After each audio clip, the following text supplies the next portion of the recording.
এখনো সিলেট অঞ্চলের মায়েরা অনেক সময় বাচ্চাদেরকে আদর করে যে সুনাদন বলে, হ্যাঁ, তো এই যে সুনাদন মানে এইটার আসলে শুরুটা হচ্ছে ওই জায়গা থেকে। আজকে আমি এই মুহূর্তে আছি সিলেটের কানাইঘাট উপজেলার বড়চতুল গ্রামে, আর এখানে হচ্ছে রাজপুত্র সোনাধনের বাড়ি আছে। আর এই যে রাজপুত্র সোনাধন যিনি, তিনি হচ্ছেন রাজা লক্ষ্মী সিংহের পালক পুত্র ছিলেন। আর এখানে গিয়ে আমি সোনাধনের ইতিহাস সম্পর্কে সব কিছু জানবো, আপনাদেরকেও জানাবো।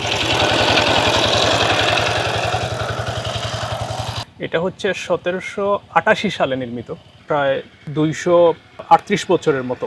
তো প্রায় 238-40 বছর পুরনো একটা রাজবাড়ির সামনে, যেটা হচ্ছে সোনাধনের বাড়ি, যিনি হচ্ছে রাজার পালক পুত্র ছিলেন। রাজার পালক পুত্র ছিলেন। এটার সাথে আসলে অনেক কিছুই জড়িত এই ইতিহাসের সাথে। যে রাজা এটা বানিয়ে দিয়েছিলেন তিনি কিভাবে জৈন্তিয়ার রাজা হলেন, লক্ষ্মী সিংহ। এই লক্ষ্মী সিংহ হচ্ছেন একমাত্র রাজা যিনি আসলে ওই যে উত্তরাধিকারের নিয়মে বা রাজার ভাগিনে রাজা হতো, তাদের যে জৈন্তিয়ার যে রাজার মৃত্যুর পরে যে নতুন রাজা কিভাবে হবে এই ক্ষেত্রে যে উত্তরাধিকারের নিয়ম ছিল, এই নিয়মের বাইরে জোর করে বা একটা অনিয়মতান্ত্রিক উপায়ে জৈন্তিয়ার ক্ষমতায় এসেছিলেন এই রাজা হচ্ছেন লক্ষ্মী সিংহ। এই লক্ষ্মী সিংহ যখন ক্ষমতায় আসলেন তখন তিনি এই বাড়িটা বানিয়ে দিয়েছিলেন। যাকে বানিয়ে দিয়েছিলেন তিনি তার প্রাণ রক্ষা করেছিলেন, বানিয়ে দিয়েছিলেন সুনাদনকে। সুনাদনের পিতা রাজার প্রাণ রক্ষা করেছিলেন। সুনাদনের পিতার নাম হচ্ছে খাদন লস্কর। এই খাদন লস্কর লক্ষ্মী সিংহের প্রাণ রক্ষা করেছিলেন। তো এটার পিছনে একটা ইন্টারেস্টিং ঘটনা আছে যে লক্ষ্মী সিংহের সাথে আগের যে রাজা ছিলেন, লক্ষ্মী সিংহের আগের যে রাজা, সেই রাজার বোন, সেই বোনকে বলা হতো কুঁওরি। যে রাজার বোনকে বলা হতো কুঁওরি। তো এই রাজার বোন বা কুঁওরির সাথে লক্ষ্মী সিংহের একটা সম্পর্কের কথা জানাজানি হয়েছিল বা প্রকাশ হয়েছিল। তো কিছু কিছু ঐতিহাসিক মনে করেন যে এটা আসলে ভুল ছিল, আর কেউ কেউ বলেন যে এটা সঠিক ছিল। তো যেটাই হোক, এটার ভিত্তিতে ওই রাজা লক্ষ্মী সিংহকে মৃত্যুদণ্ড দিয়েছিলেন এবং ওই মৃত্যুদণ্ড দেওয়ার পরে লক্ষ্মী সিংহ তিনি পালিয়ে প্রাণ রক্ষা করেছিলেন। জৈন্তিয়ার রাজধানী থেকে তিনি পালিয়ে প্রাণ রক্ষা করেছিলেন। পালিয়ে যাওয়ার ক্ষেত্রে তাকে যিনি সহায়তা করেছিলেন তিনি এই বাড়ির মানুষ, তার নাম হচ্ছে খাদন লস্কর। রাজধানীর চারপাশে কিন্তু প্রাচীর ছিল এবং কতগুলো ফটক ছিল। তো একটা ফটকের প্রহরীর দায়িত্বে ছিলেন খাদন লস্কর, এই সুনাদনের পিতা, এবং তিনি ওখানে রাত্রে ছিলেন এবং তাকে ওই রাজার বোন যে কুঁওরি, তিনি গিয়ে অনুরোধ করেছিলেন যে দেখো ভাই, এই যে লক্ষ্মী সিংহ যে ছেলেটা, সে হচ্ছে আমার সন্তানের মতো। এতে বোঝা যায় তাদের বয়সের অনেক ব্যবধান ছিল, যে তাকে আমি আসলে একটা সন্তানের মতো, মানে তাকে আমি আসলে স্নেহ করি এবং তার সাথে যে মানে আমার যে সম্পর্কের কথা যেটা বলা হচ্ছে এটা খুবই অন্যায় এবং এটা আসলে একটা গুজব, এটা সঠিক না এবং তাকে এইভাবে হত্যা করা ঠিক হবে না। তখন এই যে কুঁওরির কথাকে খাদন লস্কর বিশ্বাস করেছিলেন এবং এমনও আছে যে বলা হয় যে কুঁওরি তাকে কিন্তু অনেক উপটোকন দিয়েছিলেন, তাকে অনেক মানে মূল্যবান অনেক রত্নটত্ন এগুলো তিনি নিয়ে গিয়েছিলেন এবং খাদন লস্করকে তিনি অনুরোধ করেছিলেন যে ভাই দেখো, এটা একটা গুজব, এটা ভুল এবং এটা সঠিক না, আর এইভাবে আসলে কাউকে মৃত্যুদণ্ড দেওয়া ঠিক না।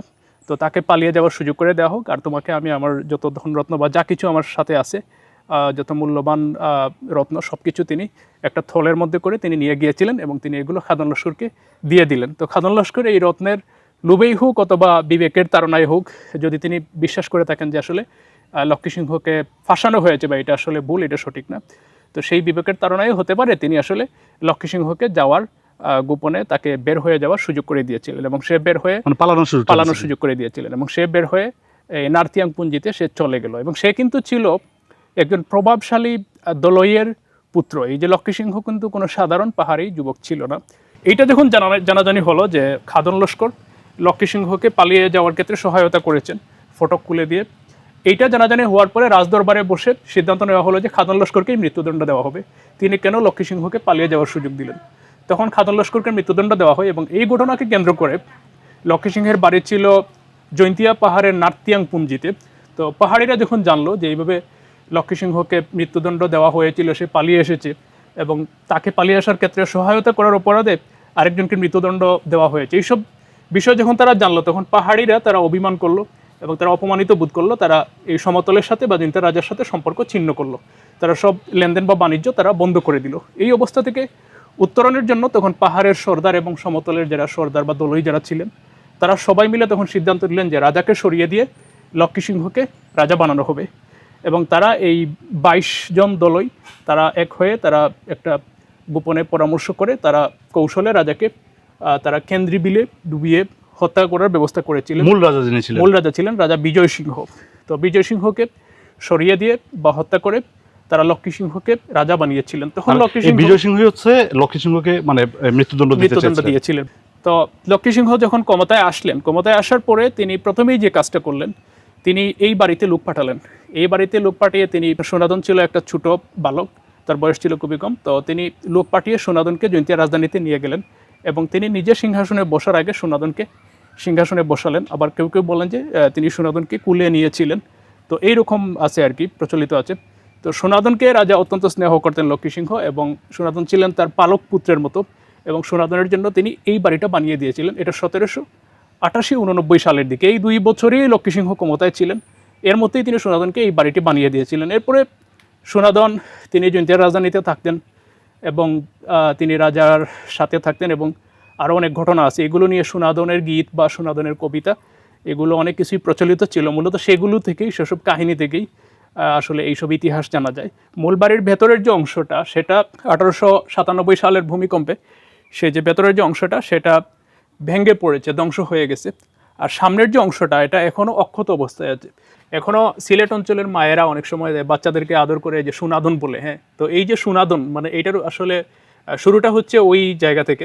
তার মানে এই যে সোনাধন, হ্যাঁ, হ্যাঁ, সোনাধন। সোনাধন নাই, হ্যাঁ। যিনি সোনাধন ছিলেন হ্যাঁ, হ্যাঁ। তিনি নাই, কিন্তু ওই শব্দটা এখনো রয়ে গেছে, তার শব্দটা- নামটা এখনো রয়ে নামটা গেছে। আছে। তার পুরো নাম হচ্ছে সুনাদন লস্কর। তবে সুনাদন কিন্তু বেশি দিন বাঁচেন নাই। আর এটা আরো ঘটনা আছে যে সুনাদন একটা ঘটনাক্রমে তাকেও কিন্তু হত্যা করা হয়েছিল। এটা কি কারণে?